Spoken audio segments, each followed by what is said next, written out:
عالمی صہیونی ریاست کا خواب یوں تو ہر یہودی کے خمیر میں گندھا ہوا ہے، لیکن اس کی عملی تشکیل کا آغاز صہیونیت کے سب سے اہم ستون روتشلڈ خاندان نے تل ابیب شہر کے قیام سے کیا۔ 1906 سے تل ابیب کی بنیاد رکھنے کی تمام کارروائی انتہائی خفیہ انداز سے ہوتی چلی آ رہی تھی۔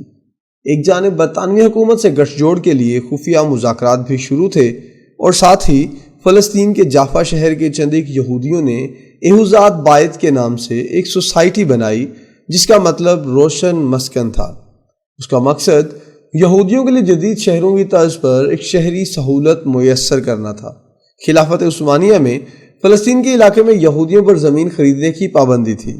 اس پابندی کو پیش نظر رکھتے ہوئے روتشلڈ خاندان نے ایک ولندیزی شہری جیکبسکین کو سرمایہ فراہم کیا، اور اس نے اپنے نام پر جافا کے شمال میں واقع ایک ریگستان میں تل ابیب والی جگہ خریدی، جہاں 11 اپریل 1909 کو 60 پلاٹوں کی تقسیم کی گئی تھی۔ اسی سال انگلینڈ کی کابینہ میں ہربرٹ سیمول نامی شخص نے حلف اٹھایا۔ یہ برطانوی تاریخ کا پہلا یہودی وزیر تھا۔ وہ برطانوی سوسائٹی جو شیکسپیئر کے ڈراموں میں شیلاک جیسے ظالم یہودی سود خوروں کے کرداروں کی وجہ سے یہودیوں سے سخت نفرت کرتی تھی، اس ملک کی کابینہ میں ایک ایسی یہودی وزیر کا حلف اٹھانا ایک اچنبھے کی بات تھی، جو نہ صرف ایک یہودی تھا بلکہ صہیونیت کا علم بردار بھی تھا، جس کا مشن فلسطین کے علاقے میں ایک یہودی ریاست کا قیام تھا۔ اس شخص نے برطانوی کابینہ میں 1914 میں ایک یہودی ریاست کا تصور پیش کیا۔ اسرائیل کے ابتدائی شہر اور موجودہ دارالحکومت تل ابیب کی سب سے قدیم سڑک کا نام روتشلڈ بلوارڈ ہے۔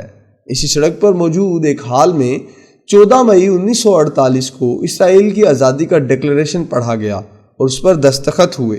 روتشلڈ کے ہمراہ آنے والے 60 خاندان اسی سڑک اور صہیونیت کے بانی ہرزل کے نام والی سڑک پر واقع ہیں۔ انہی سڑکوں کے ملاپ پر جو چوراہا ہے، وہاں لاتعداد بڑی بڑی منقش دیواریں ہیں، جن کے نقش و نگار میں ایک یہودی کو بیج بوتے پھر فصل کاٹتے دکھایا گیا ہے، اور یروشلم کے پس منظر میں ایک گڈریے کو بھیڑوں کے ساتھ پینٹ کیا گیا ہے، جس کے ساتھ تورات کے باب جرمیہ کی یہ آیت تحریر ہے، میں اسے دوبارہ تعمیر کروں گا، اور یہ یقیناً دوبارہ تعمیر ہوگا۔ اس آیت میں اشارہ ہیکل سلیمانی کی طرف ہے۔ روتشلڈ خاندان صہیونیت کے فروغ میں اس لیے اہم کردار ادا کرتا رہا ہے کیونکہ گزشتہ کئی صدیوں سے یہ خاندان بینکاری کے شعبے سے منسلک چلا آ رہا ہے۔ روم کی بادشاہت کے زمانے سے ہی یہ خاندان اسی سودی کاروبار سے منسلک رہا ہے۔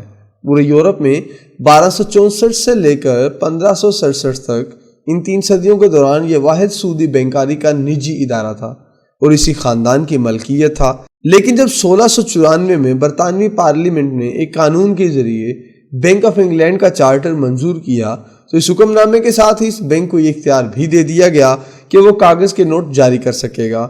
انہیں اس وقت پرومائزری نوٹ کہا جاتا تھا۔